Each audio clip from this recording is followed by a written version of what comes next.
கிறிஸ்தேசுவுக்குள் மிகவும் அன்பாய் அழைக்கப்பட்ட அன்புக்குரிய சகோதர சகோதரிகள் யாவருக்கும் நம்முடைய பரமபிதாவாகிய தேவனுடைய நம- வாழ்த்துக்களையும் வணக்கங்களையும் தெரிவித்துக் கொள்கிறேன்.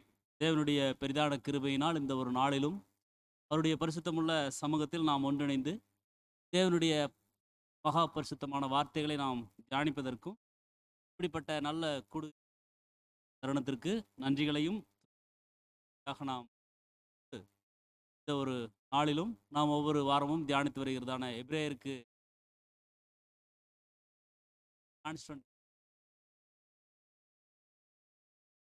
அதிகாரத்திற்குள்ளாக நம்ம கடந்து வந்திருக்கோம்.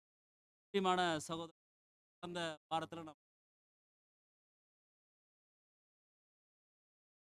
9ஆம் அதிகாரத்தில் ஒரு அறிமுகம் நம்ம கடந்த வாரத்தில் நம்ம அதான் நம்ம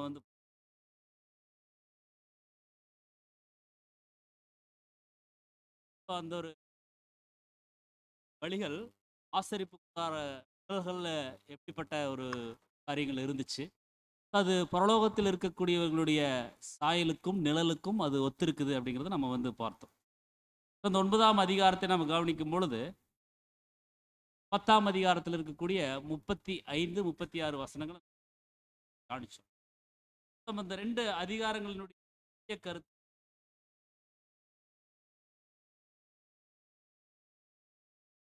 மிகுந்த பலனுக்கு ஏற்பான நம்முடைய அதாவது இருக்கணும். அப்போ அன்புக்குரிய சகோதரர் சொல்ல தேவ சித்தம் என்ன அப்படிங்கிறது, அதன்படி நாம் நடக்கக்கூடியவர்களாக இருக்கணும் அப்படிங்கிறது தான் நம்ம பார்த்தோம். ஏன்னா தேவனுடைய கவனிக்கும் கற்பனையின் மேல் கற்பனையும், கற்பனையின் மேல் பிரமாணத்தின் மேல் பிரமாணமும், பிரமாணத்தின் மேல் இங்க கொஞ்சம் அங்க கொஞ்சம் அப்படித்தான் இருக்கு. அப்போ தேவனுடைய பிள்ளைகள் எப்படி தேடணும் அப்படின்னா, கர்த்தருடைய புஸ்தகத்தை தேடி வாசிங்க, அதுல ஒன்றும் குறையாது, ஜோடு இல்லாமல் இருக்காது அப்படிங்க. அப்போ இதெல்லாம் நாம பார்த்து அந்த 1 to 5 வரைக்கும் இருக்க வசனங்கள்ல தேவன் எப்படிப்பட்ட மகத்துவமான சத்தியம் நம்ம கடந்த வாரத்துல நம்ம இன்றைய தினத்துல திருமங்களின் சுருக்கம் பாகம் 94 பிரேயருக்கு எழுதின பகுதி 20 நம்ம தியானிக்கிறோம். இதற்கு ஒரு முன்னோட்டமா கடந்த வாரத்திலேயே பார்த்தோம். 9ஆம் அதிகாரம் 8 வசனங்கள் பகுதியாக இருக்குது. 1 to 5 வரைக்கும் முதல் பாகம் அதான் நம்ம பார்த்த விசேஷ வழிகளினுடைய ஆசரிப்பு நிலை கடந்த வாரம் நம்ம காணிச்சிட்டோம். அடுத்தது நம்ம டைரக்டா 6வது வசனம் நம்ம போகாம அடுத்தது 16 நம்ம அதுதான் இன்றைய தினத்தில் நம்முடைய ஒரு பாடத்தினுடைய பகுதியாக கூட தலைப்பு நம்ம கொடுக்கணும்னா, ரத்தம் சிந்துதல் இல்லாமல் பாவ மன்னிப்பு உண்டாகாது. ரத்தம் சிந்துதல் இல்லாமல் பாவ மன்னிப்பு உண்டாகாது என்ற சப்டைட்டில் கூட நம்ம இன்றைய தினத்தில் நம்ம 16 to 22வது பாகம் அடுத்தது 6 to 15 வரைக்கும் நம்ம 3வது பாகம், கடைசியாக முடிவு பாகம் 20 நம்ம லைனா 1 to 28 பார்த்துட்டு வந்தா அதுல காவிக்குரிய கண்டிப்பா கிடைக்கும். நம்ம தேவனுடைய வசனங்களை எப்படி படிக்கிறோமோ, அந்த தேவனுடைய ஆவி பரிசுத்தாவின் வழி நடத்துதல் நம்மளை என்ன பண்ணணும்னா, ஒன்றிணைந்து தேவனுடைய மகா பெரிதான திட்டங்களை நம்மளுக்கு என்ன இருந்தாலும் நம்முடைய இந்த 9வது அதிகாரத்துல சகோதரர்கள் நிறைய பேசிக்கிட்டாலும் அதுல ஒரு சில நம்ம சொல்வதற்கு சுலபமா இருக்கக்கூடிய பகிர்ந்து கொள்ளப்போம். இன்றைய தினத்துல நம்ம ரத்தம் சிந்துதல் இல்லாமல் பாவ மன்னிப்பு உண்டாகாது என்ற வசனம் 16 இருக்கிறது. 9ஆம் அதிகாரம் வசனம் 16 நம்ம தியானிக்கும் போது வாசிங்க. எபிரேயர் 9ஆம் அதிகாரம் 16ஆம் வசனம். ஏனென்றால் எங்கே மரண சாதானம் உண்டோ அங்கே அந்த சாதானத்தை எழுதினவனுடைய மரணமும் உண்டாக வேண்டும். நீங்க சொல்றாரு, மீண்டும் ஒரு முறை. ஏனென்றால் எங்கே மரண சாதானம் உண்டோ அங்கே அந்த சாதானத்தை எழுதினவனுடைய மரணமும் உண்டாக வேண்டும். இங்க அப்போஸ்தலனாகிய பவுல் இந்த ஒரு 16ஆம் வசனத்தை எப்படி ஸ்டார்ட் பண்றாரு அப்படின்னா, ஏனென்றால் எங்கே மரண சாதனம் உண்டோ, மரண சாசனம் அப்போ மரண சாதனம் உண்டோ, அங்கே அந்த சாசனத்தை எழுதினவனுடைய மரணமும் உண்டாக வேண்டும் அப்படின்னு சொல்லி சொல்றாரு. அப்போ மரண சாசனம் அப்படிங்கிறது நம்ம தமிழ்ல நம்ம அன்றாட பயன்படுத்தும் வார்த்தை உயில். உயில் நம்ம சொல்லுவோம். அப்போ அந்த உயில் வந்து எழுதியிருக்காங்க அப்படின்னா, அந்த எழுதினவர் வந்து உயிரோடு இருக்கிற வரைக்கும் அதனுடைய விஷயத்தை அவரால் யாருக்கு எழுதினாங்களோ அவங்க வந்து பயன்படுத்த முடியும். அப்போ நம்ம இந்த வசனத்தினுடைய ஒரு பொருள் என்னன்னு சொல்லி கவனிக்கும் பொழுது பாருங்க, வயசானவர் ஒருத்தர், அவருக்கு பல ஏக்கரா சொத்து, நிறைய தனக்கான சொத்துக்களை தனக்கு பின்னால ஒருவருக்கு வந்து தன்னுடைய குடும்பத்தாருக்கு, அது தனக்கு வேணுங்களுக்கு யாருக்கு வேண்டியதோ அவங்களுக்கு அதை வந்து என்ன பண்றான்னு சொல்லி பார்த்தா போய் சேரணும் அப்படிங்கிறதுக்காக ஒரு சாசனமாக, ஒரு உயிலாக அவர் வந்து எழுதுறார். அது என்ன ஆகுதுன்னு சொல்லி பார்த்தா, அவர் உயிரோடு இருக்கிற வரைக்கும் அந்த உயில் உயிலா இருக்கு. மரிச்சதுக்கு அப்புறம் தான் அந்த இன்னாருக்கு என்ன பண்ணணும்னு சொன்னா அதனுடைய பலன்கள் அது எப்போ வந்து செயல், அதாவது ஒரு நடைமுறைக்கு எப்போ வரும் அப்படின்னா, அது அவர் மரிச்சதுக்கு அப்புறம் தான். இதுதான் அந்த மரண சாசனம். இப்போ இங்க குறிப்பிடப்பட்டு அந்த ஒரு வார்த்தை மரண சாசனம், இதுல நமது ஆண்டவராக இயேசு கிறிஸ்து கூட ஒரு அவருக்குன்னு சொல்லி ஒரு சொத்து இருந்துச்சு. பாடத்தினுடைய முடிவுல வந்து பார்க்கலாம். அவருக்குன்னு சொல்லி இந்த ஒரு பூமியில ஒரு சொத்து இருந்துச்சு. வசனங்கள் படிக்கிறோம். அதாவது வந்து நரிகளுக்கு குழிகள் இருக்குது, ஆகாயத்து பறவைகளுக்கு கூடுகள் இருக்குது, ஆனா மனுஷகுமாரனுக்கோ தலை சாய்க்க இடமில்லைன்னு சொல்லி ஆனா அவருக்குன்னு சொல்லி ஒரு சொத்து வச்சிருந்தார். அப்ப அந்த சொத்து யாருக்கு போய் சேரணும், அவர் யார் அதிகமா நேசிக்கிறாங்களோ அவங்களுக்கு போய் சேரணும்னு. அது போய் சேர்ந்துச்சா அப்படின்னா அது சேர்ந்துச்சு, இருக்குது. அது நிச்சயமா எல்லாருக்கும் என்ன பண்ணணும்னு சொல்லி அந்த சொத்து போய் கிடைக்கும் அப்படின்னு நம்ம வந்து பார்க்கிறோம். பின்னால நம்ம வந்து கவனிக்கலாம். அப்ப இங்க ஒரு மரண சாசனம் அப்படிங்கிறது கீழ். இப்போ புது உடன்படிக்கை அல்லது தமது இறப்புக்கு பின்னால இன்னாருக்கு வழங்குமாறு ஏற்பாடு செய்யதான் ஒரு மரண சாசனம். இயேசுதான் அந்த மரண சாசனத்தை எழுதுவராக காணப்பட்டு கீழே ஏற்படுத்த போகிறவராக காணப்பட்டார். இது பலியாக செலுத்தப்பட்ட அவரது பூமிக்குரிய வாழ்க்கையை இயேசுவிடம் கொடுப்பதற்கு மனித ஜீவன் மற்றும் திரும்ப கொடுத்தல் ஆசீர்வாதங்கள். அப்ப அங்க நம்ம வசனம் படிச்சோம், எங்கே மரண சாசனம் உண்டோ பாருங்க, அது டயலாக்ட்ல உள்ளதோ, எங்க மரண சாசனம் உள்ளதோ அப்படி. வசனத்தினுடைய நேரடியான ஒரு அர்த்தம் நம்ம வந்து அப்படியே எடுத்துக்கலாமா அப்படின்னா, வேத வாக்கியங்களை ஆராய்ந்து பாருங்கள், அவைகளால் நித்திய ஜீவன் உண்டு அப்படின்னு சொல்லி. அப்போ அந்த வசனத்தினுடைய நேரடியான பொருள் இதுவாக நாம் எடுத்துக்கலாம். அப்போஸ்தலனாகிய பவுல் இங்க எபிரேயர் 9ஆம் அதிகாரத்தில் எதை பற்றி வர்றார் அப்படின்னா, அதாவது உடன்படிக்கையை குறித்து அவர் வந்து சொல்லி, உடன்படிக்கையை வந்து ஏற்படுத்தலாம், எழுதலாம். ஆனா அந்த உடன்படிக்கை எப்போதிலிருந்து அது வேலிட் ஆக போகுது, அதாவது பயன்பாட்டுக்கு வரப்போகுது அப்படின்னா ஒருத்தர் மரிச்சதுக்கு அப்புறம் தான். அப்போ அந்த உடன்படிக்கை அப்படிங்கிறது செயலாக்கத்துக்கு வரணும் அப்படின்னா மரணம் உண்டாயிருக்கணும். மரணம் உண்டானதுக்கு அப்புறம் தான் அது செயலாக்கத்துக்கு வரும் அப்படிங்கிறத நம்ம வந்து பார்க்கிறோம். அப்ப அந்த சாசனத்தை எழுதினவருடைய அப்படின்னா பாருங்க, தலையாகிய கிறிஸ்து, சரீரமாகிய சரீரமும் மற்றவர்களுக்கு எதையேனும் மரண சாசனமாக விட்டு இறப்புக்கு வழங்குமாறு உயிலாக எழுதி கொடுத்த உயிலை ஏற்படுத்துகிறவர். எனவே தேவன் ஏற்பாடு செய்த திட்டத்தை நமது கர்த்தர் கவனமாக பின்பற்ற அவசியமாக இருக்குது. தமது மரணத்தின் மூலம் இயேசு தமது புண்ணிய பலன்களை தியாகிய நமக்கு கடந்து வர அப்படின்னு சொல்லி, அவர் எந்த வகையிலும் பறிகொடுக்காத தமது மனித ஜீவனையும் அதன் உரிமைகளையும் எடுத்து இஸ்ரவேலருக்கும் அவர்கள் மூலமாக முழு மனுக்குலத்திற்கும் வழங்குவதற்கு அவைகளை அவர் பெற்று இருந்துச்சு. விதமாக அவர் அந்த மரண சாசனத்தை. அப்ப இந்த பகுதியில் நாம முக்கியமா கவனிக்க வேண்டியதுன்னா பாருங்க, அவர் எந்த வகையிலும் பறிகொடுக்காத நமது மனித ஜீவனையும் அதனுடைய உரிமைகளையும் எடுத்து இஸ்ரவேலருக்கும், அதாவது 8ஆம் அதிகாரத்திலிருந்தே நம்ம வந்து தியானிச்சுட்டு வரோம், புது உடன்படிக்கை குறித்து பேசுறார். அது புது உடன்படிக்கை அப்படிங்கிறது இஸ்ரேல் ஜனங்களோடும் ஒட்டுமொத்த மனுக்குலத்தோடும் ஏற்படுத்த போறார். அவருடைய ராஜ்யத்துல. ஸோ இஸ்ரேலருக்கும் அவர்கள் மூலமாக முழு மனுக்குலத்திற்கும் வழங்குவதற்கு ஏதுவாக அவைகளை அவர்கள் பெற்ற வேண்டியதா இருக்குது. மொத்தமாக அவர் அந்த மரண சாசனத்தை அந்த மரண சாசனத்தை எழுதினவனுடைய அப்படின்னா அவர் உயிரோட இருக்கும்போது அதை, அதாவது மனித ஜீவன் மற்றும் அதனுடைய உரிமைகள் ஒரு பரிசாக எழுதி வைக்கல. மாறாக ஒரு மரண சாசனம் எழுதுபவராக மரணத்தின் மூலம் தம்மை விட்டு எழுதி வைக்கிறார். புது உடன்படிக்கையின் மகா மத்தியஸ்தராகிய நமது கர்த்தர் தெய்வீக பிரமாணத்திற்கு தாம் காட்டிய பூரண கீழ் மூலம் தமக்கு குறித்தாக்கி கொண்ட மனித உரிமைகளையும் சாக்கியங்களையும் வழங்குறார். உலகத்திற்கு நித்திய ஜீவன மரண சாசனமாக விட்டார்னு சொல்லினோம். மேலும் கவனிக்கும் பொழுது பாருங்க, அந்த ஆபிரகாமின் சந்ததியானவர் மரண சாசனத்தை எழுதினவராக நமது மரணத்தினால பெறப்பட்டதும் நமக்காக பயன்படுத்தப்பட்டதும் மரணத்தில் நம்மால் ஒப்புக் கொடுக்கப்பட்டதுமாகிய பூமிக்குரிய அல்லது திரும்ப கொடுத்தலின் சாக்கியங்கள் அனைத்தையும் இஸ்ரேலுக்கும் இஸ்ரேல் மூலம் முழு உலகத்திற்கும் உயிலாக எழுதி வச்சிருக்கிறார். சபையினர் அவருடைய சரீரத்தின் அவயவங்கள் மரண சாசனத்துல பங்கெடுக்கிறாங்க. இன்னும் முழுமையாக நிறைவேற்றப்படல. எனவே திரும்ப கொடுத்தல் ஆசீர்வாதம் இன்னும் தொடங்காமல் தாமதப்பட்டு அதிகாரப்பூர்வமாக உறுதிப்படுத்தி கொடுத்த.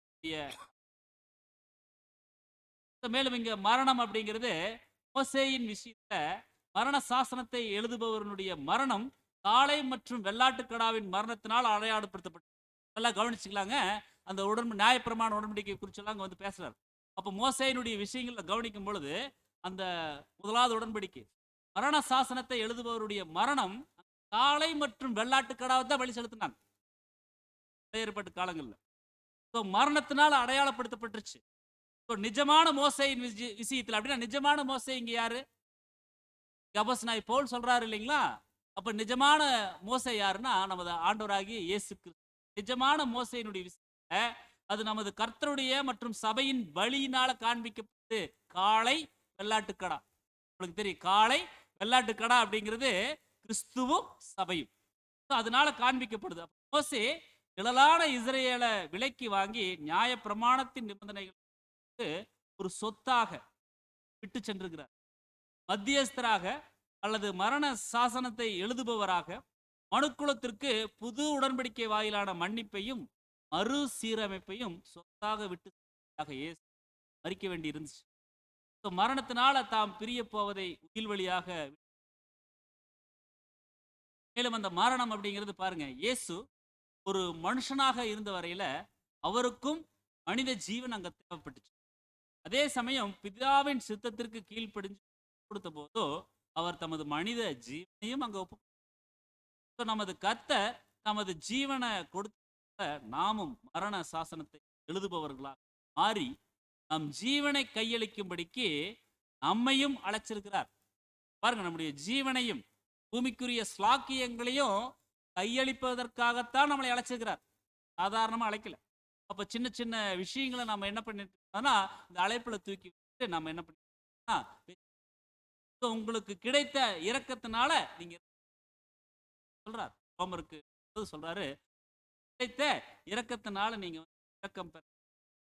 அப்போ ஒருத்தர் மரிச்சதுக்கு அப்புறம் தான் அது வந்து என்ன ஆகுதுன்னு சொல்ற செயலாக்கத்துக்கு சாசனம், அதாவது உயிர். அடுத்து எபிரேயர் 9:17 சொல்றாரு, வாசிங்க. 9:17.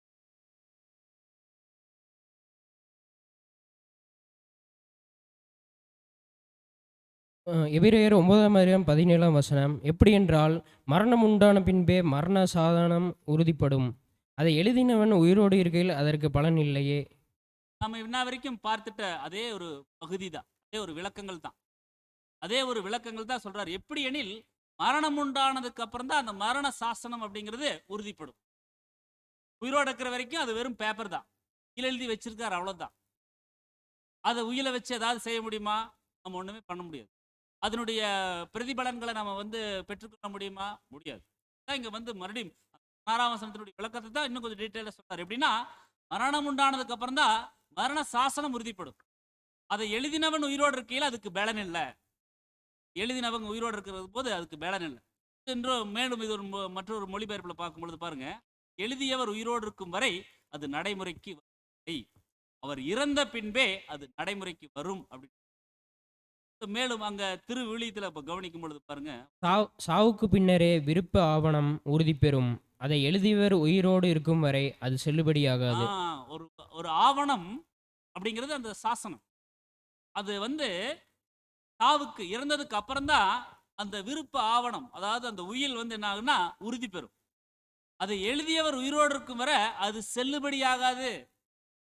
அது வேலிட் இல்ல, எக்ஸ்பைரி ஆயிரும். அது வேலிட் இல்ல அப்படிங்கறத வந்து சொல்றாரு. அப்ப எழுதியவர் இறந்த பின் அப்படின்னா பாருங்க, அதிகாரப்பூர்வமாக உறுதி செஞ்சு கொடுத்தவங்க அல்லது மத்தியஸ்தவர்கள் அப்படின்னு சொல்லி நம்ம பார்க்கணும். ஸோ மரித்த பலியாட்களின் மீதே அப்படிங்கிறது தான் நம்ம வந்து இன்னொரு டயக்லாட் மொழியாக்கத்தில் நம்ம வந்து பார்க்கணும். So அந்த ஒரு மரண சாசனம் அப்படிங்கிறது அந்த உடன்படிக்கையை குறித்து அது உறுதிப்படும் அப்படிங்கிறது உறுதியாக்கப்படும் அல்லது நிலைப்படும் அப்படின்னு சொல்லி நம்ம வந்து பார்க்குறோம். அதுக்கப்புறம் இன்னொரு பிணைக்கப்படும், பைண்டிங் அப்படிங்கிற ஒரு வார்த்தை வந்து அதை எழுதினவன் உயிரோடு இருக்கையில்னா இயேசு தம்முடைய மனித ஜீவனை, தம் வசம் இருந்த சொத்தை தமது இறப்புக்கு பின் வழங்கிடுமாறு மரண சாதனமாக எழுதி கொடுத்து அதை ஒப்பு கொடுத்தார். அதை அதிகாரப்பூர்வமாக உறுதி செய்து கொடுக்கிறவர் அல்லது அதை திருப்திப்படுத்துபவர் உயிரோடு இருக்கும்போது அப்படிங்கிறது தான் இருப்பார். அதுக்கு பலன் இல்லை அப்படின்னா பாருங்க, எந்த பலனும் கொடுக்கக்கூடியதாக இல்லைன்னு சொல்லி சொல்றார். அது ஒருபோதும் செல்லுபடியாகாது. அது மரித்தால் தான் என்ன ஆகும்னு சொல்லி போட்டா அந்த சாசனம் செல்லுபடியாகும் சொல்லி சொல்றார். மேலும் எபிரேயர் 9:18 அந்தபடியே முதலாம் உடன்படிக்கையும் இரத்தமில்லாமல் பிரதிஷ்டை பண்ணப்படவில்லை. 18 சொல்றாரு, அந்தபடி முதலாம் உடன்படிக்கையும் ரத்தம் இல்லாமல் பிரதிஷ்டை பண்ணப்படவில்லை அப்படின்னு சொல்லி சொல்றாரு. அப்ப முதலாவது உடன்படிக்கை 8ஆம் அதிகாரத்திலே நம்ம வந்து படிச்சோம். கொஞ்சம் ரிமைண்ட் பண்ணிக்கலாம் பாருங்க. அங்க மோசேயால எழுதப்பட்டுச்சு. பட் மோசே மரிக்கல. அவருக்கு அதாவது அந்த அவர் வந்து அங்க மரிச்சு அந்த விஷயங்களை அவர் நிறைவேற்றல. அதற்கு பதிலாக அங்க நம்ம வந்து படிச்ச நம்ம 7ஆம் தூதன் கொடுக்கும்போது காளை மரணம் அங்க நடந்துச்சு. அது பலி செலுத்த அது இதனுடைய ரத்தம் தான் முதலாவது உடன்படிக்கை என்ன பண்ணிருக்குன்னு சொல்லி பார்த்தோம்னா ஒரு செயலாக்கத்துக்கு கொண்டு வந்திருக்குது. முதலாவது உடன்படிக்கை அந்த காளை மற்றும் வெள்ளாட்டுக்கடா என்ன ஆகுதுன்னு சொன்னா பலி செலுத்தப்பட்டு அதனுடைய ரத்தம் தான் அங்க வந்து கொண்டு முதல் படிச்சோம் இல்லைங்களா? அங்க காளை வெள்ளாட்டுக்கடா தான் மோசே பலி செலுத்தினார். அப்ப இங்க கவனிக்கும் பொழுது நிஜத்துல மோசேயினுடைய நிஜமான மோசேயின் விஷயத்தில் படிச்சோம் இல்லைங்களா? கர்த்தராகிய இயேசு கிறிஸ்து அவர்தான் வந்து என்ன பண்ணியிருக்காருன்னு சொல்லி பார்த்தோம்னா அந்த ஒரு ரத்தம் சிந்தி ஒட்டுமொத்த மனுக்குலத்திற்கும் என்ன பண்ண போறாருன்னு ஒரு மீட்பை கொண்டு வர போறாருங்கிற ஒரு விஷயத்தை நம்ம வந்து பார்க்கணும். அந்த படிதான் முதலாவது உடன்படிக்கையும் ரத்தம் இல்லாமல் பிரதிஷ்டை பண்ணப்படலை அப்படின்னு சொல்லி பார்க்கணும். இது நம்ம 8வது அதிகாரத்தினுடைய தொடர்ச்சினே நம்ம வந்து புரிந்து கொள்ளலாம் இந்த ஒரு வசனம்.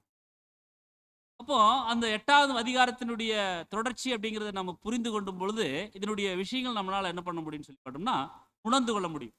அதுக்கு வந்து சொல்றாரு நம்முடைய மூத்த சகோதரர், அந்தப்படி அப்படின்னா எனவே, அந்தப்படி அப்படின்னா எனவே அப்படிங்கிறது நம்ம வந்து புரிந்து கொள்ளலாம். முதலாவது உடன்படிக்கையும் அங்க வந்து கவனிக்கும் பொழுது ரத்தம் இல்லாமல் பிரதிஷ்டை பண்ணப்படலை அப்படின்னா முதலாவது உடன்படிக்கை, அதாவது நியாயப்பிரமாண உடன்படிக்கை. மீண்டும் நாம் புரிஞ்சுக்கலாம், எபிரேயர்ல முதலாவது உடன்படிக்கைன்னு வருது இல்லைங்களா? அது நியாயப்பிரமாண உடன்படிக்கை. அது குறித்து தான் அவன் சொல்றார். அப்போ பிரதிஷ்டை பண்ணப்படலை அப்படிங்கிறத நம்ம வந்து பார்க்குறோம். அப்போ ரத்தம் அப்படிங்கிறது ரத்தம் இல்லாமல் அப்படின்னா மோசேயின் ரத்தத்தை பிரதிநிதித்துவப்படுத்துகிற மிருகங்களினுடைய ரத்தம் இல்லாமல் அது பிரதிஷ்டை பண்ணப்பட அப்படின்னா ஸ்தாபிக்கப்பட அப்படிங்கிறத நம்ம வந்து புரிந்து.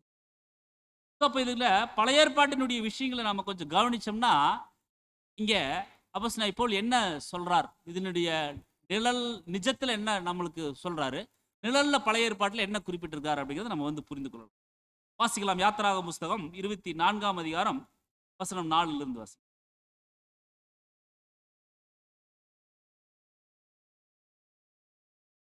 24 வீடியோ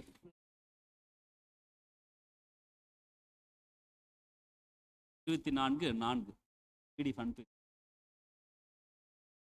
24:4 மோசே கர்த்தருடைய வார்த்தைகள் எல்லாம் எழுதி வைத்து அதிகாலமே எழுந்து மலையின் அடியில் ஒரு பலிபீடத்தை கட்டி இஸ்ரேலுடைய 12 கோத்திரங்களுடைய இலக்கத்தின்படியே 12 தூண்கள் நிறுத்தினான். கொஞ்சம் கவனிக்கலாம் பாருங்க.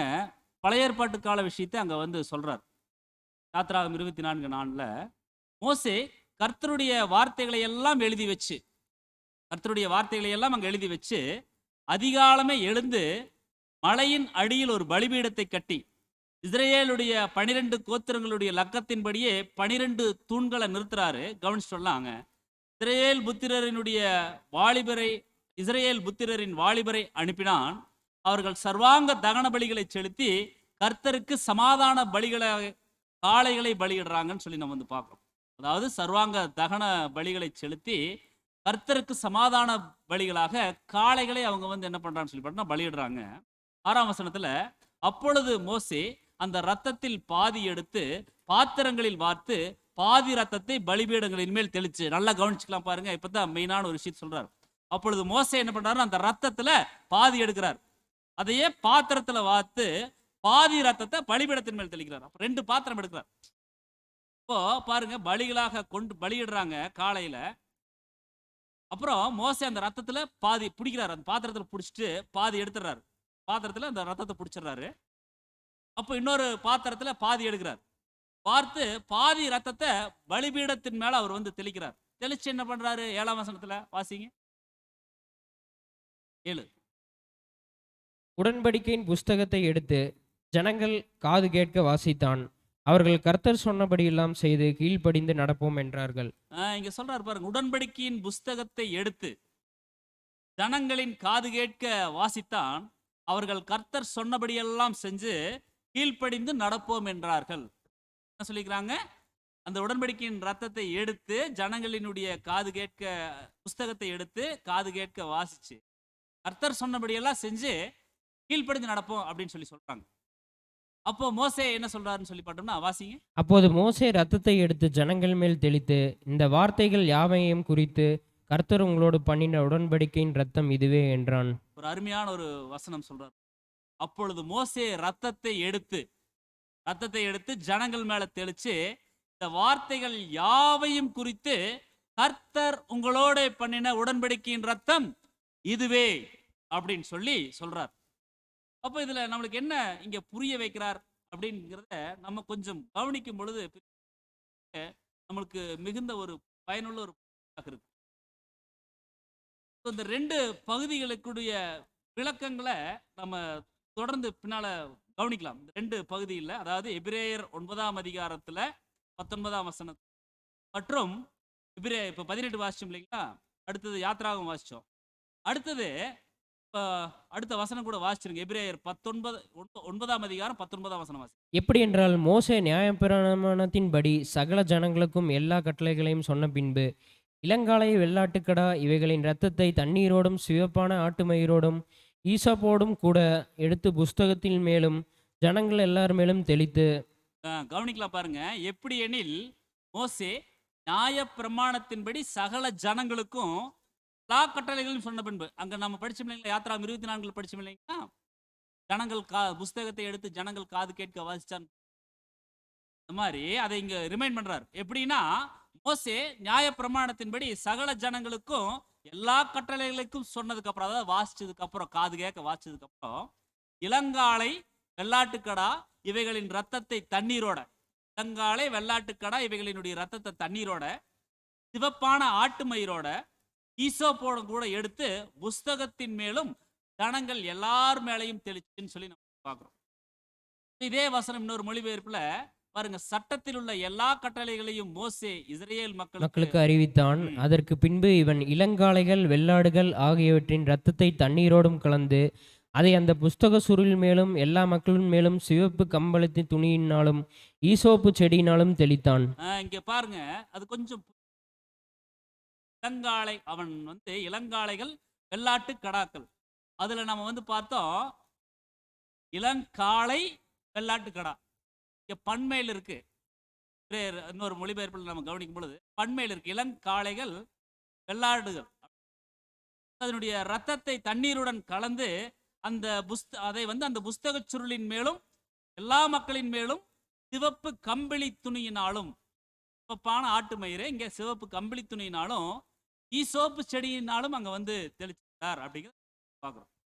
ஏன்னா அங்க நிழல்ல நம்ம வந்து பார்க்கும் பொழுது அங்க பழைய ஏற்பாட்டில் ஒரு காளை தான் பலியிட்டாங்கன்னா இல்லை, காளைகள், நாட்டுக்கடாக நிறைய வந்து என்ன பண்ணிட்டாங்கன்னா வெளியிட்டாங்கன்னு சொல்லி நம்ம பார்க்குறோம். அதுக்கு தான் இங்கே நம்ம கவனிக்கும் பொழுது எப்படி எனில் மோசே அப்படின்னா, தேவனுக்கும் இஸ்ரவேலுக்கும் இடையிலான நிழலான மத்தியஸ்தர். மேலான மத்தியஸ்தருக்கு அவர் நிழலா இருக்கிறார். இயேசுவும் சபையும். அப்ப தேவனுடனான நியாயப்பிரமாண உடன்படிக்கை அவர்களுக்கு மத்தியஸ்தம் செய்வதன் மூலம் அவர்களை ஆசீர்வதிக்கும்படியாக அவர் வந்து முன் வந்துக்கிறார். உங்கள் தேவனாகிய கர்த்தர் என்னை போல ஒரு தீர்க்கதரிசிய உங்களுக்காக உங்க சகோதரரிலிருந்து எழும்ப பண்ணுவார் சொல்லி அப்போஸ்தலர் நடவடிக்கைகள் 2:20 நம்ம வந்து இஸ்ரவேலரே, நான் சொல்லும் வார்த்தைகளை கேளுங்கள்.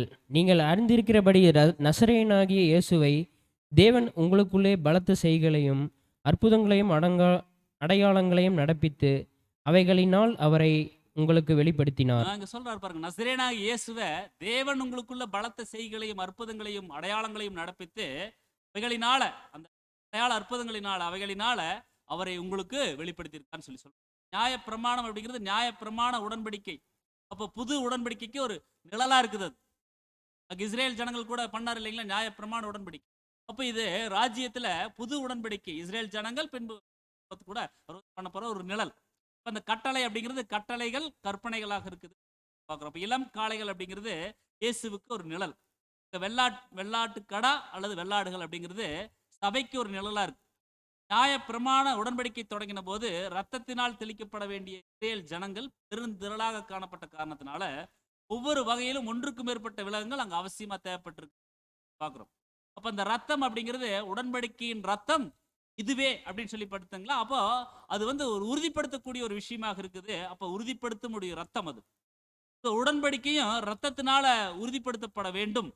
மேசியாவின் பாடுகள் மற்றும் மரணம் ஆகியவை நியாயப்பிரமாண உடன்படிக்கை ஏற்படுத்தப்பட்ட போது மிருகங்கள் கொல்லப்பட்டதின் கூட்டியே அது அடையாளமாக காண்பிக்கப்பட்டது. அப்ப அங்க நம்ம வந்து வசனங்கள்ல படிச்சோம், அந்த தண்ணீர் அப்படிங்கிறது நமக்கு நல்லா தெரியும், வசனத்துக்கு அது அடையாளமா இருக்குதுன்னு. சிவப்பான ஆட்டு மயிர் அப்படிங்கிறது மீட்கும் பொருள் ரத்தத்தை அது நிழலாக காண்பிக்குதுன்னு பார்க்கிறோம். ஈசோப்பு அப்படிங்கிறது சுத்திகரிப்பை அல்லது கழுவுதலை, தங்களை வந்து கழுவிக்கொள்ளுதலை அது வந்து பிரதிநிதித்துவப்படுத்தக்கூடிய. ஸோ அதாவது அனைத்து மரண தீட்டுகளிலிருந்தும் தங்களை சுத்திகரித்துக் கொள்வது அப்படிங்கிறது அது நிழலாக இருக்கு. அந்த புஸ்தகம் அப்படிங்கிறது நியாயப்பிரமாண புஸ்தகம் உடன்படிக்கை. நியாயப்பிரமாணத்திற்கு ஒரு நிழலா இருக்குது. தேவன் அல்லது தெய்வீக நீதியை வந்து அந்த புஸ்தகப்படுத்த. அப்ப நியாயப்பிரமாண புஸ்தகங்களை தெளிப்பதற்கு சில நொடிகள் மட்டும்தான் அங்க வந்து தேவைப்பட்டுச்சு பார்க்குறோம். ஜனங்கள் எல்லார் மேலும் அங்க வந்து அப்ப ஜனங்களை நியாயப்பிரமாண உடன்படிக்கையின் ஒரு கடமையின் கீழாக கொண்டு வரக்கூடிய அடையாளப்படுத்தக்கூடிய பார்க்கிறோம். அப்ப இது நியாயப்பிரமாண உடன்படிக்கையை ஸ்தாபிப்பதற்காக செய்ய, மேலும் சுத்திகரிப்பையும் தேவனுடனான அவர்களின் உடன்படிக்கை உறவையும் நிலைநிறுத்த ஒவ்வொரு ஆண்டும் திரும்ப திரும்ப அது வந்து செய்ய. ஆதாமிற்குள் மரித்து கிடக்கும் முழு உலகம் ஜனங்கள் மீது தெளிப்பதற்கு நீண்ட நேரம் அது வந்து தேவைப்படுச்சு. ஆனா அங்க ஒரு மட்டும்தான் தேவைப்படுச்சு. இப்படியாக 1000 வருட அரசாட்சியின் போது மத்தியஸ்தர் முன்வைக்கும் நிபந்தனைகளை ஏற்றுக்கொள்வதும் ஒவ்வொருவரும் தேவனுடன் உடன்படிக்கை உறவுக்குள் வரும் வாக்கியத்தை பெற்றுக்கொள்றாங்கன்னு சொல்லி நம்ம பார்க்கிறோம். அப்போ மனு குலத்தின் மேல் அங்க தெரிப்பதற்கு 1000 வருடங்கள் அங்க தேவைப்படுதுங்கிறது நம்ம வந்து உலகத்தை தம்மோடு ஒப்புரவாக்கும் பணியை நிறைவேற்றுறது அடையாளப்படுத்தக்கூடிய. தலையும் சரீரமாகிய கிறிஸ்து முழுமையடைஞ்சதுக்கு அப்புறம் ரத்தத்தினால் தெளிக்கிறது அப்படிங்கிறது நீதிமானாக்கப்படுதலை அது வந்து பிரதிநிதித்துவப்படுத்த. அந்த தெளித்து அப்படிங்கிறது நீதியை திருப்திப்படுத்துவதை அது அடையாளப்படுத்தக்கூடிய. நிஜமான காளை நம்முடைய கர்த்தர் மற்றும் வெள்ளாட்டுக்கடா அப்படிங்கிறது சபை ஆகியவற்றினுடைய அந்த ரத்தத்துல புது உடன்படிக்கையை முத்திரையிடப்படுவது தெளிப்பதற்கு அது நிழலா இருக்குதுன்னு சொல்லி. மோசே இதை செஞ்சதுக்கு அப்புறம் நியாயப்பிரமாண உடன்படிக்கை நடைமுறைக்கு வந்துச்சு. அதனுடைய நிஜமான புதிய உடன்படிக்கையால் அது மாற்றீடு வரை அது தொடர்ந்து கொண்டு. அப்ப தலையும் சரீரமும் ஆகிய கிறிஸ்து மகிமை அடையும் போது இயேசு முழு உலகத்திற்காகவும் தமது பாவ நிவாரணத்தின் புண்ணியத்தை அவர் வந்து பயன்படுத்துறார். மேலும் இஸ்ரேலுடன் ஸ்தாபிக்கப்படும் புது உடன்படிக்கையின் அடிப்படையாகவும் அது இருக்குது. அந்த விசேஷித்த பலிகள் முழுமையடையும் போது ஜனங்கள் சுத்திகரிக்கும் ரத்தம் மற்றும் சத்தியம் எனும் சுத்த ஜலம் கொண்டு தெளிக்கப்படுவாங்க. இது அவர்களை தேவனோடும் அவருடைய பிரமாணத்தோடும் இசைவிற்குள்ளாக அது கொண்டு வருது அப்படிங்கிறது தான் அங்க வந்து படிச்சோம். எபிரேயர் 9ஆம் அதிகாரம் 20ஆம் வசனம், தேவன் உங்களுக்கு கட்டளையிட்ட உடன்படிக்கையின் ரத்தம் இதுவே என்று சொன்னான். அப்ப இங்க சொல்றாரு, தேவன் உங்களுக்கு கட்டளையிட்ட உடன்படிக்கையின் ரத்தம் இதுவே.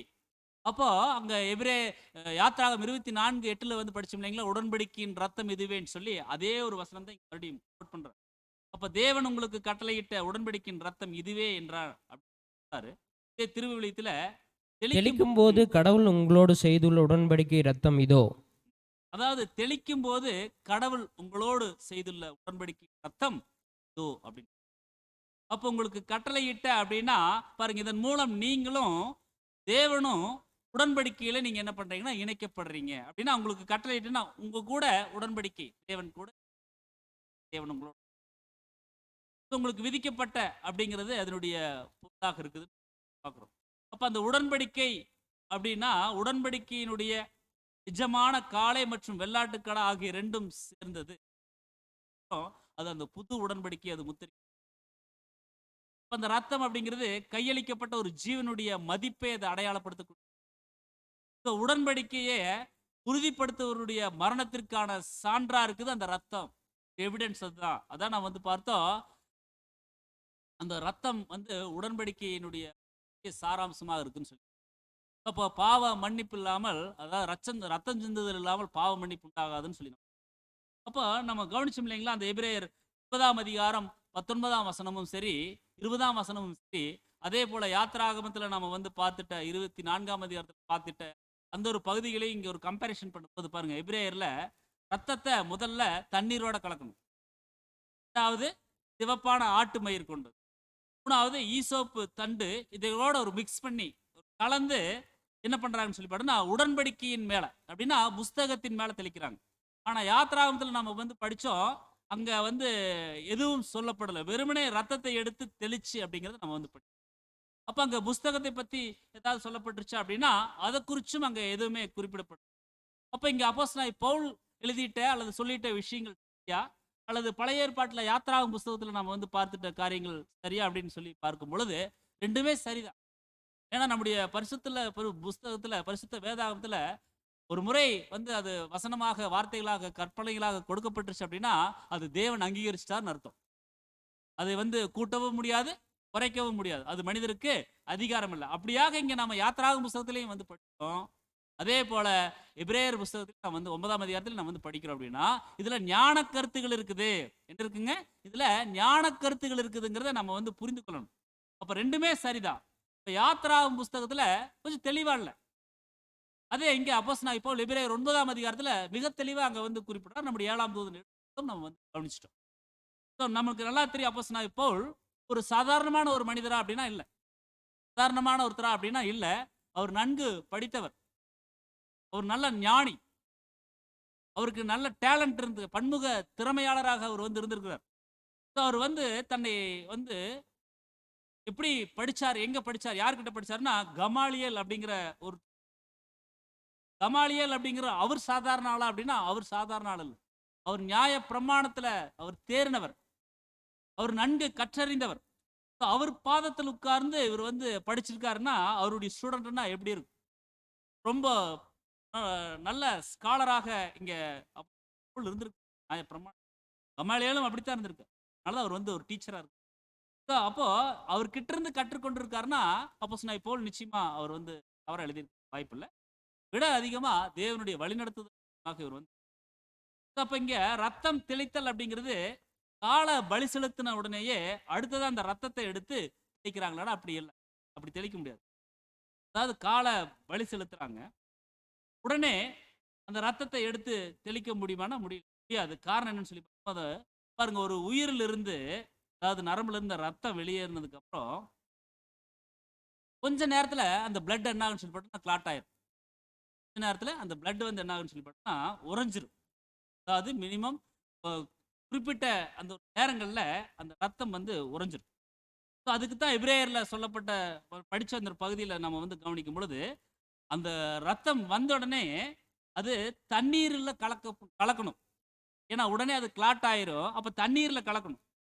அதுக்கப்புறம் தெளிக்கிறதுக்கு மோசே தன் கைகளை அங்க பயன்படுத்திட்டாரானா இல்ல. அந்த நாட்கள்ல மிகவும் விசேஷமாக சொல்லப்பட்ட காரியம் என்னன்னு பார்க்கும் பொழுது ஈசோப். அது ஒரு குச்சி போல, தண்டு போல இருக்கும். ஸோ அதில் தான் அவர் என்ன பண்ணுறான்னு சொல்லி பார்த்தோன்னா, அது கலந்து அவர் வந்து மிக்ஸ் பண்ணி அந்த ரத்தத்தை தண்ணீரோட கலக்கிறாரு. ஈசோப்புக்கு தண்டு கொண்டு அவர் என்ன பண்ணாருன்னா தெளிக்கிறார். இதனுடைய ஆவிக்குரிய அர்த்தங்கள் இன்னும் நிறைய இருக்கு. அது தனியான ஒரு பாடமா கூட நம்ம வந்து பார்க்கலாம். இந்த தண்டை பயன்படுத்தி எப்படி இருக்குன்னா, இந்த தண்டு அத ஒரு படத்துல வந்து பார்க்கும்போது, அதனுடைய நுனியில ஒரு பிரஷ் மாரி இருக்கும். நம்ம பெயிண்டிங் எல்லாம் பண்ணுவோம் இல்லைங்களா? அப்ப அந்த பிரஷ் மாரி இருக்கும். இப்போ அப்படி இருக்கறக்காக என்ன பண்ணியிருப்பாங்கன்னு சொல்லி பார்த்தா, தேவன் பாருங்க எவ்வளவு மைன்யூட்டா ஒவ்வொரு விஷயங்கள குடுக்குறாரு. அதுக்கு இந்த ஆட்டு மயிர பயன்படுத்தியிருக்கிறார். நாம இன்னொரு மொழிபெயர்ப்புல வந்து பார்த்தோம் நூலுன்னு சொல்லி. அப்ப அங்க ஆட்டு மயிர பயன்படுத்தி அங்க வந்து என்ன பண்ணியிருக்காங்க, அத கட்டியிருக்காங்க. அப்ப அதுல தொட்டு ரத்தத்தை தெளிப்பதற்கு இத வந்து பயன்படுத்தியிருக்கு.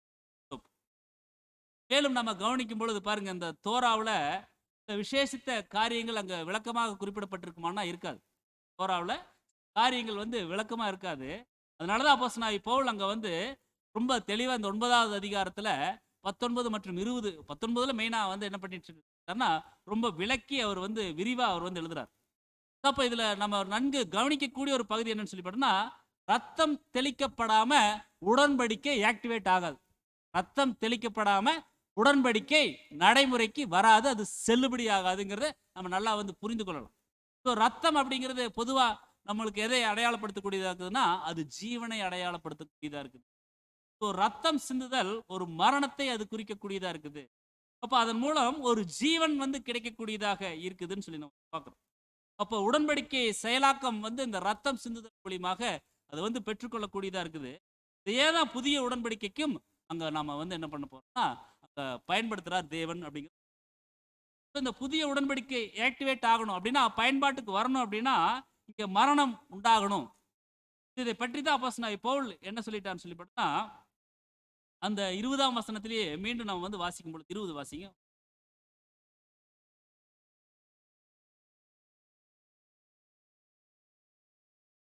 9:20 வந்து தேவன் உங்களுக்கு கட்டளையிட்ட உடன்படிக்கையின் ரத்தம் இதுவே அப்படின்னு சொல்லி அங்க வந்து சொல்லி. ஸோ அடுத்தது 21வது வசனம் நம்ம வந்து வாசிக்கலாம். எபிரேயர் 9:21. இவ்விதமாய் கூடாரத்தின் மேல் ஆராதனைக்குரிய சகல பணிமுட்டுகளும் மேலும் இரத்தத்தை தெளித்தான். இங்க நம்ம வந்து பார்க்குறோம் பாருங்க, ரத்தத்தினுடைய முக்கியத்துவத்தை குறித்து பேசுறார். ரத்தத்தினுடைய இம்பார்ட்டன்ட் முக்கியத்துவத்தை குறித்து வந்து பேசுறாரு. இவ்விதமாக கூடாரத்தின் மேலும் ஆராதனைக்குரிய சகல பணிமுட்டுகளின் மேலும் ரத்தத்தை தெளிக்கிறார் அப்படிங்கிறத நம்ம வந்து பார்க்குறோம்.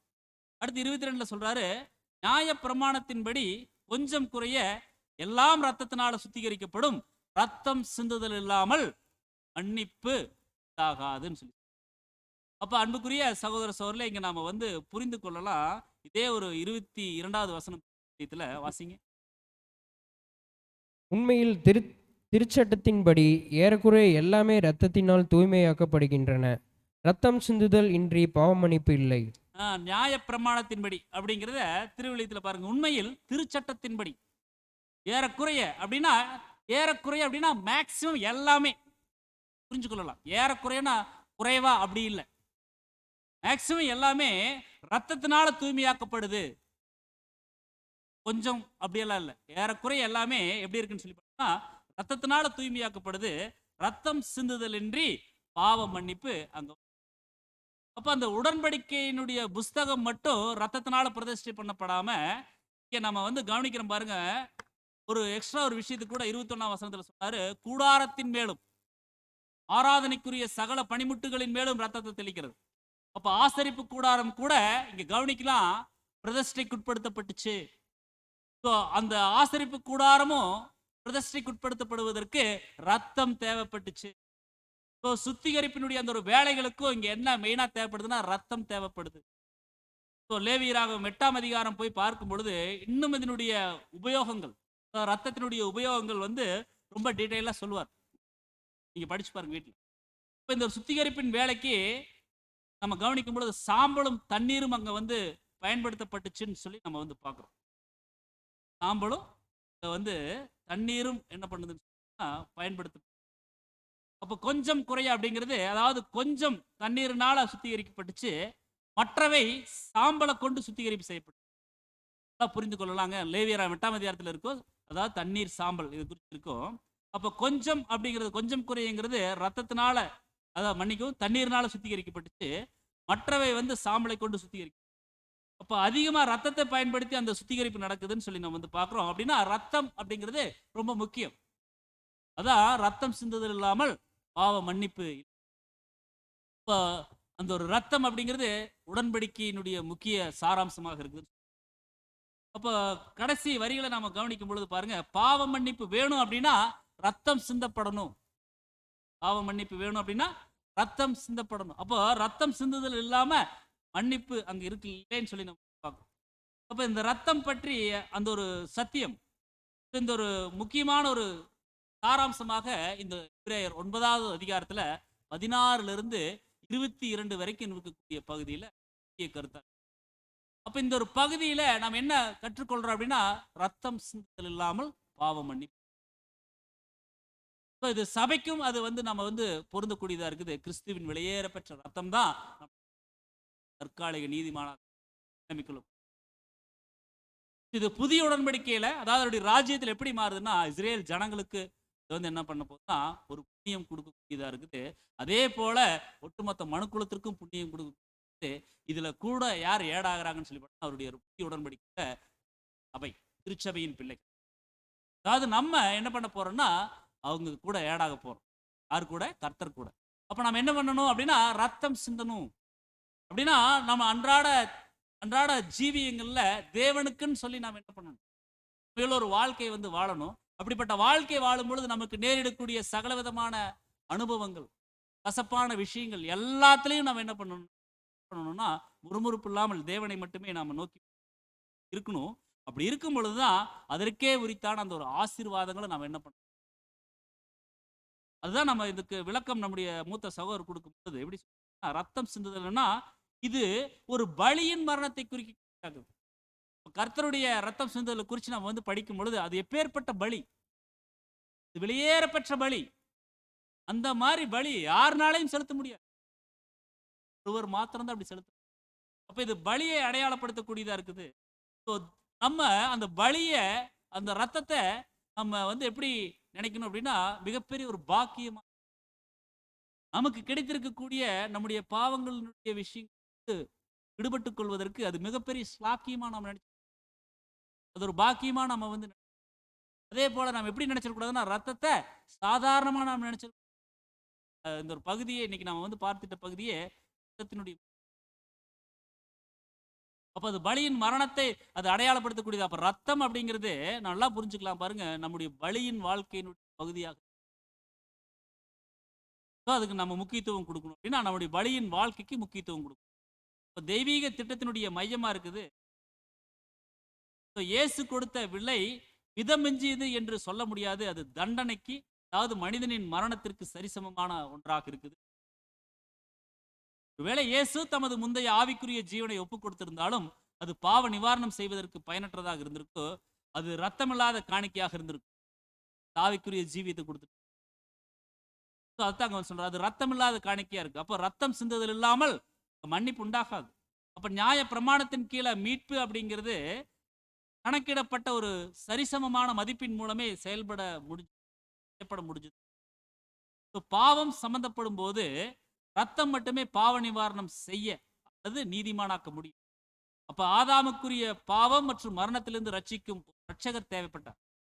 தண்டனை மரணமாக இருப்பதனால பலியின் மரணத்தின் மூலம் மட்டும்தான் பாவிகள் மரண தண்டையிலிருந்து விடுவிக்கப்பட முடியும் சொல்லி.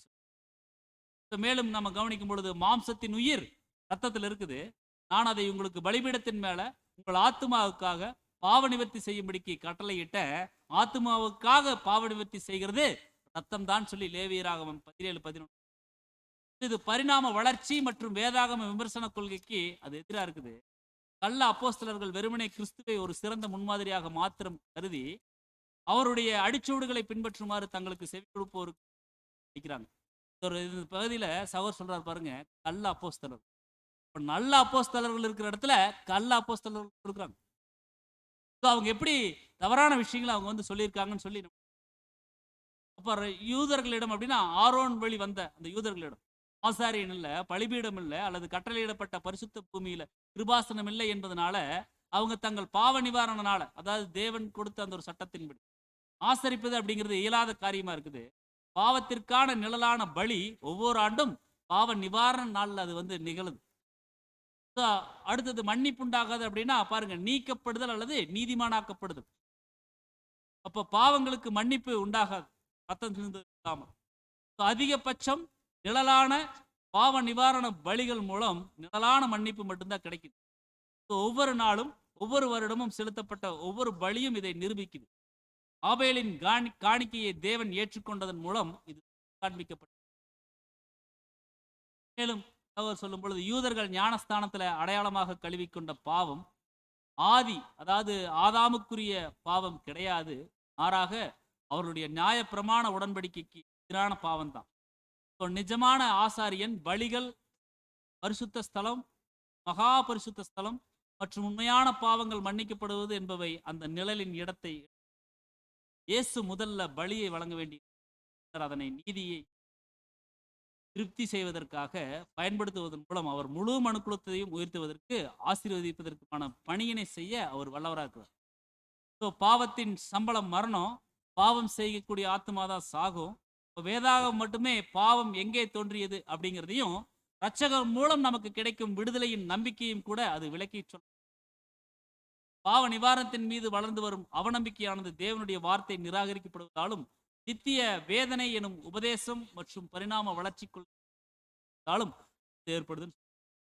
இப்படியாக அந்த ஒரு பகுதியை அவர் வந்து நிறைவு, அதாவது ரத்தம் சிந்துதல் ரொம்ப முக்கியம், அதன் மூலமாக பாவ மன்னிப்பு உண்டாகும். அந்த வந்து அவர் வந்து முடிக்கிறார். ஆரம்பத்தில் நம்ம ஒரு கேள்வி நம்ம வந்து நமது ஆண்டவராக இயேசு கிறிஸ்துடைய வாழ்க்கையில கவனிக்கும் பொழுது அவருக்குன்னு சொல்லி அதாவது இருந்துச்சு. ஆமா, அவருக்குன்னு சொல்லி ஒரு அழகான ஒரு மேலங்கி இருந்துச்சு. இந்த பூமியில தன்னுடைய பிள்ளைகளுக்குன்னு சொல்லி அவர் விட்டு செல்லுவதற்கு ஏதாவது சொத்து வச்சிருந்தாரு அந்த மேலங்கி. அதையும் தங்களுக்குள்ள எடுத்து என்ன பண்ணிட்டாங்க, அது சீட்டு போட்டுட்டாங்க.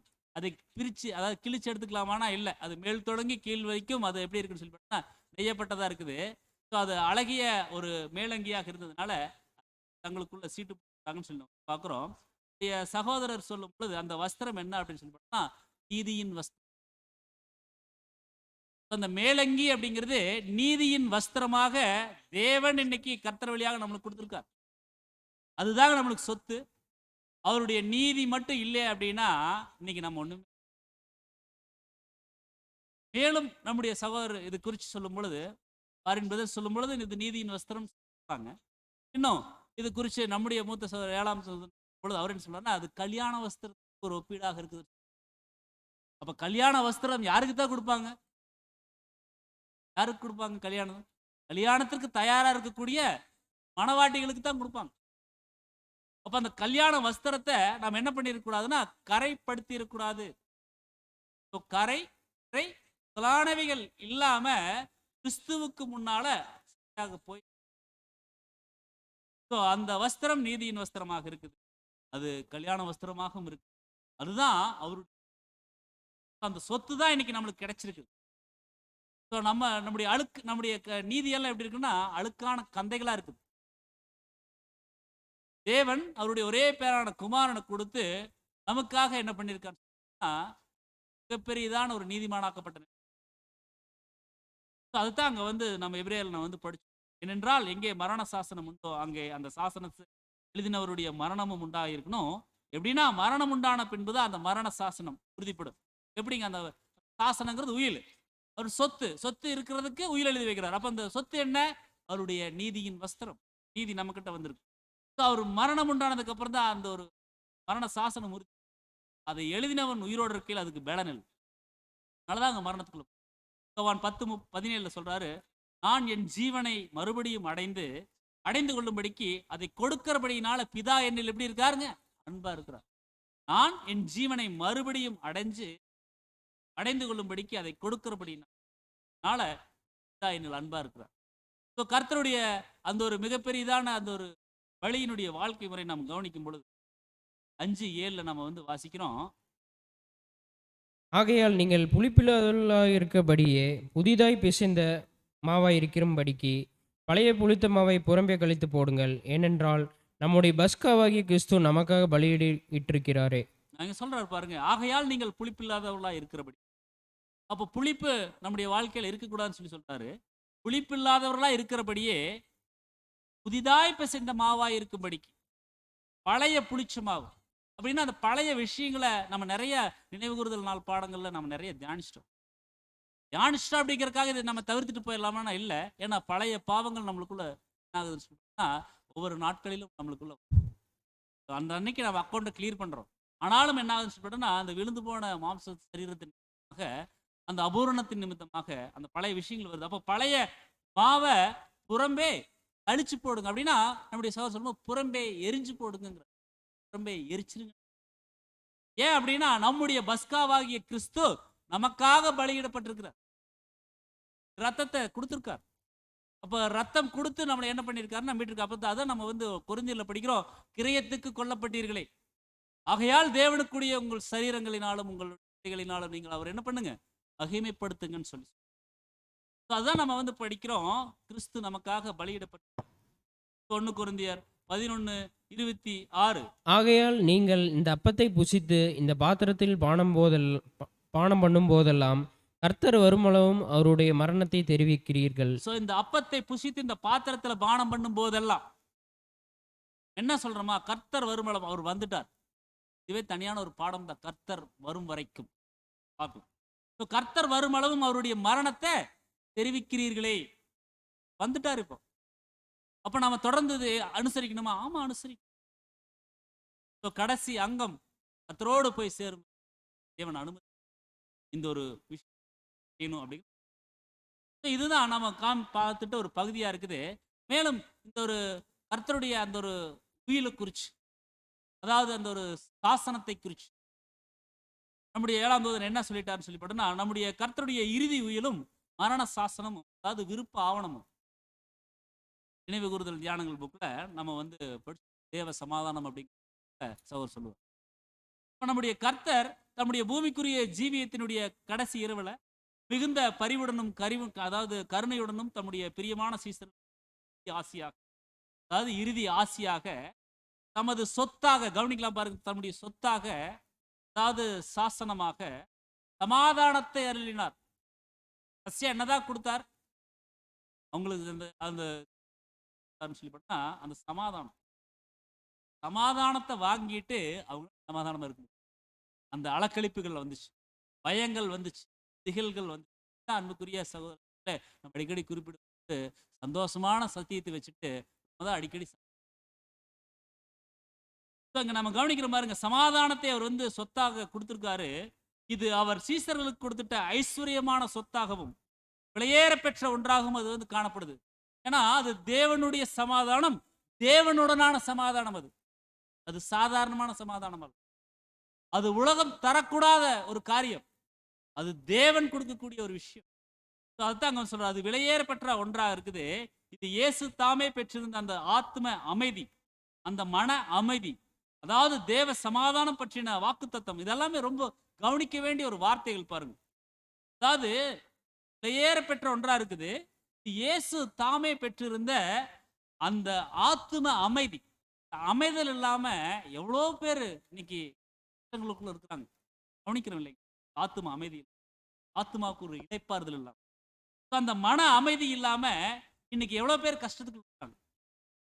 இப்போ மன அமைதி இன்மை ஏன் வருது அப்படின்னா அதிருப்தி வர்றதுனால வருது. அதிருப்தி ஏன் வருது அப்படின்னு ஒரு கேள்வி கேட்டா அது திருப்தி இல்லாதனால வருது. அப்ப திருப்தி வரக்கு நம்ம என்ன செய்யணும்? அப்ப பவுலினுடைய ஒரு வார்த்தைகள் தான், நான் என் நிலைமையில் இருந்தாலும் எந்த நிலைமையில் இருந்தாலும் மன ரம்மியமா இருக்க கற்றுக்கொள்வேன் அப்படின்னா மன திருப்தியோடு இருக்கிறதுக்கு கற்றுக்கொள்வேன். எனக்கு வாழ்ந்திருக்கவும் தெரியும், தாழ்ந்திருக்கவும் தெரியும். நான் எப்படி இருந்துட்டாலும் பரிபூர்ணம் அடைவதற்கும் குறைவு விடுவதற்கும் நான் போதிக்கப்பட்டிருக்கிறேன். யார் மூலியமா? மகிமையின் கர்த்தர் மூலியமா. மகிமையின் கர்த்தர் எனக்கு சொல்லி கொடுத்திருக்கார். பரிபூர்ணமா இருந்தா எப்படி இருக்கணும்? ஒண்ணுமே இல்லைனாலும் எப்படி இருக்கணும்?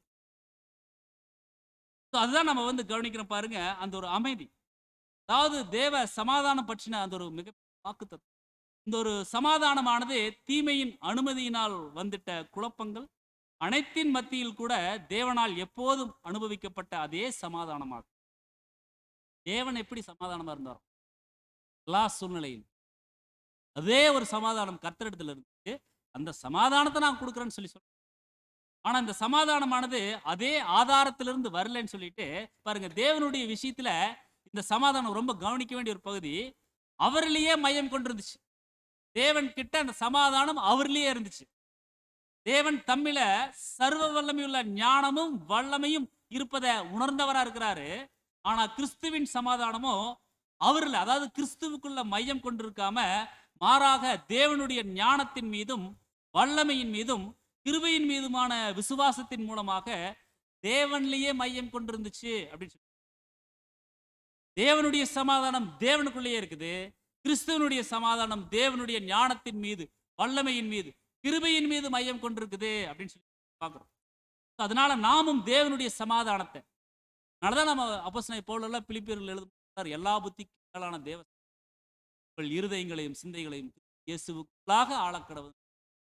அப்போ நாமும் தேவனுடைய சமாதானத்தை, கிறிஸ்துவின் சமாதானத்தை கொண்டிருப்போம் அப்படின்னா, இந்த நம்முடைய சமாதானமும் விசுவாசத்தின் மூலமா தேவன்ல மையம் கொண்டிருக்கும். அப்ப நம்முடைய சமாதானம் எங்க மையம் கொண்டிருக்கணும் அப்படின்னா, எதன் மூலியமா அப்படின்னா, அதாவது விசுவாசத்தின் மூலமா தேவன்ல மையம். இப்போ கவனிக்கிறோம் பாருங்க. ஆம், கிறிஸ்துவின் சமாதானம் அப்படிங்கிறது பெருமதிப்புள்ள ஒரு சொத்து. இது விலையேற பெற்றது. எனினும் இயேசு இந்த வார்த்தைகளை அப்போஸ்தலர்கிட்ட நேரடியா கூறினதுக்கு அப்புறம் எத்தனை சீக்கிரமா அதுவரை கருமையாகிக் கொண்டே வந்த உபத்திரவத்தின் புயலுக்குரிய மேகம் அப்போஸ்தலர்கள் மேல் சீறி வெடிக்குது. சொல்லி முடிச்சதுக்கு அப்புறம் அதான் சமாதானத்தை வச்சுட்டு போறேன் அப்படின்னு சொல்லி சொன்னார் இல்லைங்களா? அந்த சமாதானத்தை வச்சுட்டு போறேன்னு சொன்ன உடனே மிகப்பெரியதான ஒரு புயல் அடிச்சிருச்சு அவங்களுக்குள்ள. கர்த்தரை கைது பண்ணிட்டாங்க. அடுத்தடுத்து அவருடைய ப்ராசஸ் நடக்கும் பொழுது அந்த வலிகள் வேதனைகளை தாங்க முடியாம அந்த சுத்தி இருந்த சிதறடி வந்து என்ன பண்ணிட்டா, அவர் காட்டி கொடுத்துட்டு அவர் போயிட்டார். ஒருத்தர் மறுதளிச்சிட்டார். இன்னொருத்தர் அந்த முற்றத்துல போய் என்ன நடக்குதுன்னு பார்க்கலான்னு போறார். இப்படி மிகப்பெரியதான ஒரு சிதறடிப்புகள் புயல் போல அங்க வந்துருச்சு. அப்போஸ்தலர்கள் மேல அங்க சீறி வெடிச்சிருச்சு.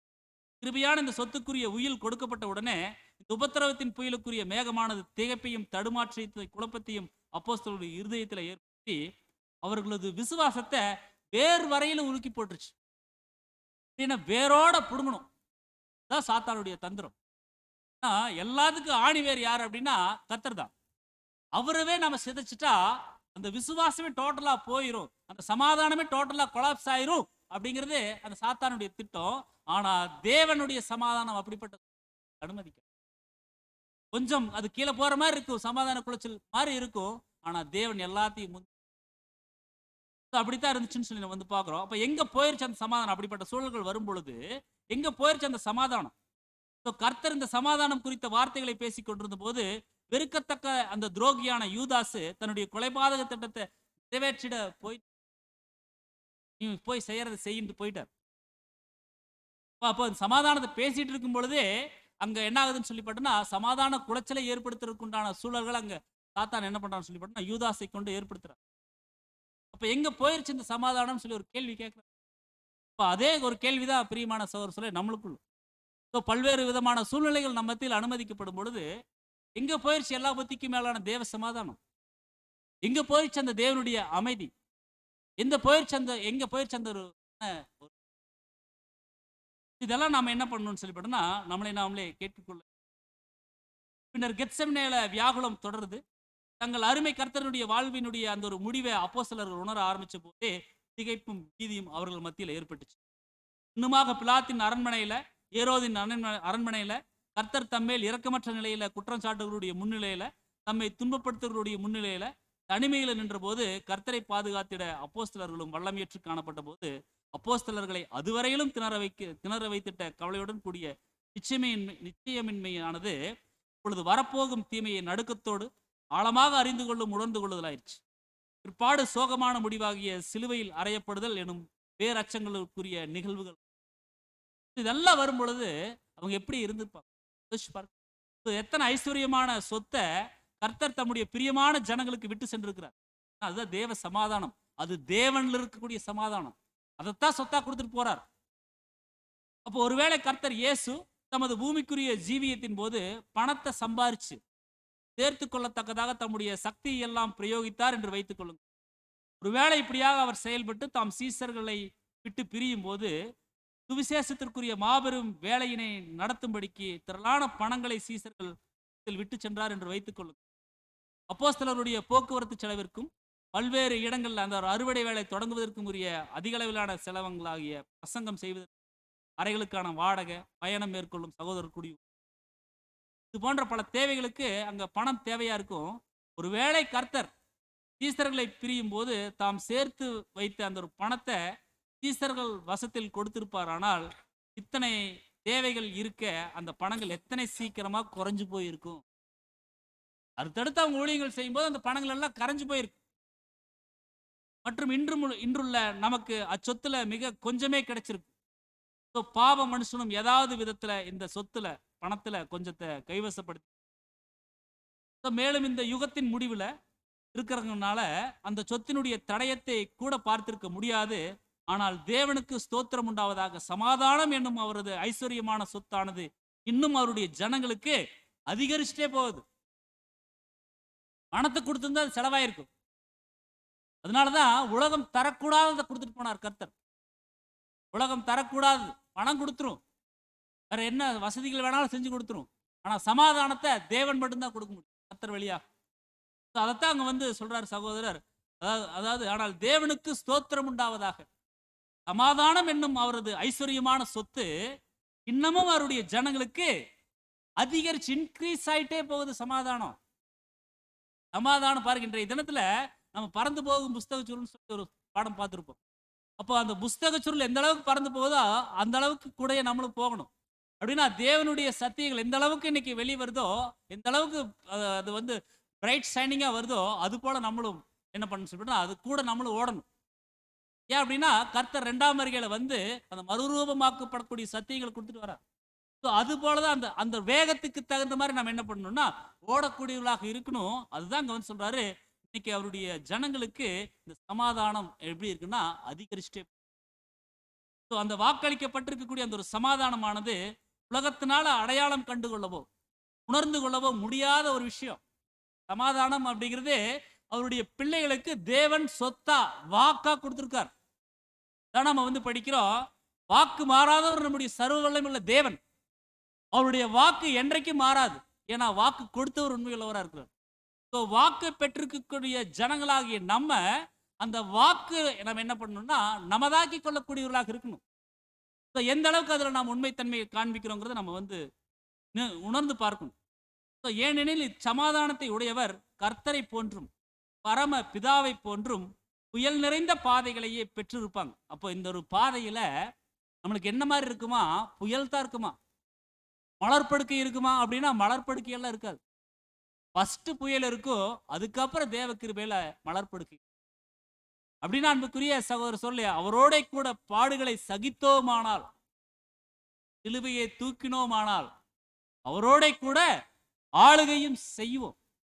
அப்போ நம்ம கவனிக்கலாம் பாருங்க, சிறகுகள் கிடைச்சா பறக்கணும், அதே போல சிலுவைகள் கிடைச்சா தூக்கணும். சிலுவைகள் நம்மளுக்கு அருளப்பட்டிருக்குது. அப்ப நம்ம என்ன பண்ணணும்னா தூக்கி நாம சுமக்கக்கூடியவர்களாக அன்றாட ஜீவியங்கள்ல காணப்படணும். பிரியமான சகோதர, அதான் நம்ம கவனிக்கக்கூடிய அந்த ஒரு சமாதானத்தை அவங்க நம்மளுக்கு கொடுத்துருக்குறாங்க. ஸோ புயல் நிறைந்த பாதைகளை நாம் பெற்றிருக்கோம் அப்படின்னா அவங்களுடைய வழிநடத்தலை நாம் பார்க்கணும். உண்மைதான், தீமையை அனுமதிப்பதில் உள்ள தேவனுடைய நோக்கங்கள் நிறைவேறி முடிவது வரையிலும் உண்மையுள்ளவர்கள் அனைவரின் விஷயத்திலும் இப்படி புயல் நிறைந்த பாதைகளை காணப்பட வேண்டும். காணப்படும் சொல்ல காணப்படணும். அப்படின்னா பாருங்க, எனினும் அந்த அனைத்து புயல்களின் மத்தியிலும் இந்த சமாதானம் காணப்படும் என்ற வாக்குறுதியுடன் கூட முன்னெச்சரிப்பு வழங்கப்பட்டிருக்கும் அப்படின்னு சொல்றாரு.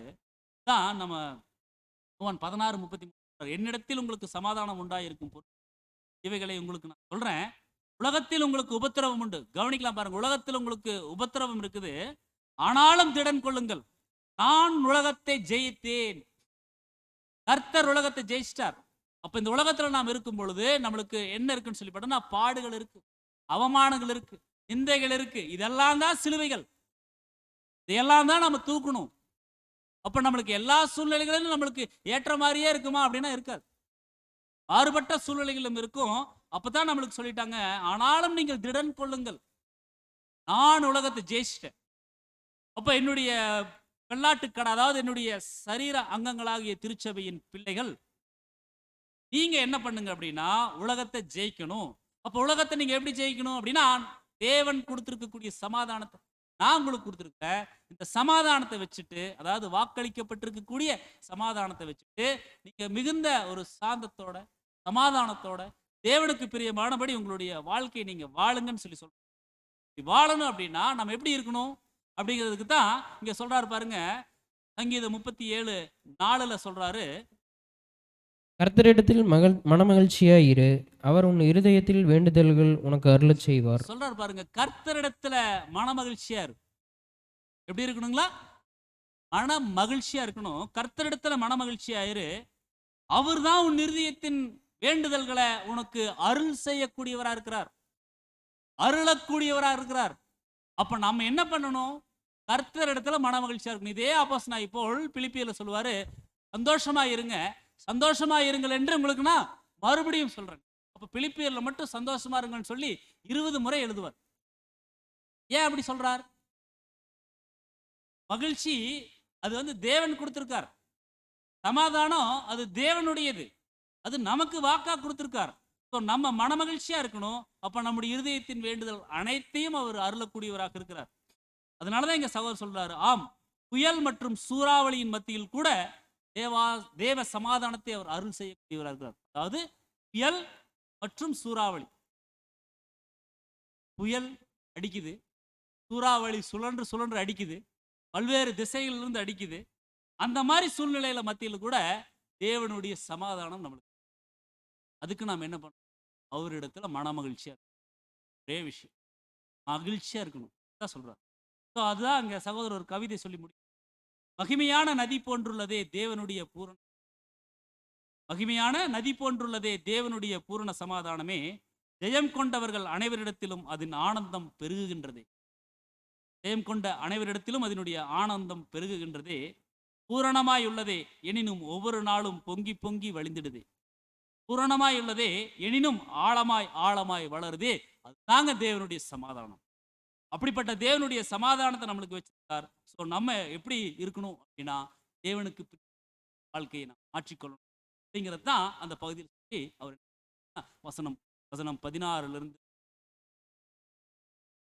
அடுத்து அதாவது அடுத்த பகுதி எப்படி நம்ம ஸ்டார்ட் பண்றோம், அடுத்த வாரம் நம்ம எப்படி பார்க்க போறோம் அப்படின்னா, 1 5 வரைக்கும் பார்த்துட்டோம். அடுத்தது 16 22 வரைக்கும் பார்த்துட்டோம். அடுத்த பார்ட் நம்ம என்ன பார்க்க போறோம் அப்படின்னு சொல்லி பார்த்தோம்னா, 6 15 வரைக்கும் பார்க்க போறோம். 6 15 வரை. அப்ப அதுல என்ன சாராம்சம் சொல்ல வர்றார் அப்படின்னா, புது உடன்படிக்கைக்குரிய விஷயங்கள், புது உடன்படிக்கைக்குரிய விஷயங்கள் சொல்றாரு. அதான் மார்க் 14 வாசிங்க. அப்போது அவர் அவர்களை நோக்கி, இது அநேகருக்காக சிந்தப்படுகிற புது உடன்படிக்கைக்குரிய என்னுடைய இரத்தமாய் இருக்கிறது. இங்க சொல்லிட்டார், இது அநேகருக்காக சிந்தப்படுகிற புது உடன்படிக்கைக்குரிய ரத்தமா இருக்குது அப்படின்னு சொல்லி அங்க சொல்றார். அப்ப அந்த புது உடன்படிக்கையினுடைய காரியங்கள் தான் அடுத்த வாரம் நம்ம தொடர்ந்து தியானிக்கலாம். பொறுமையோடு கேட்ட நம் அனைவரையும் தேவன் ஆசீர்வதிப்பாராக. ஆமென்.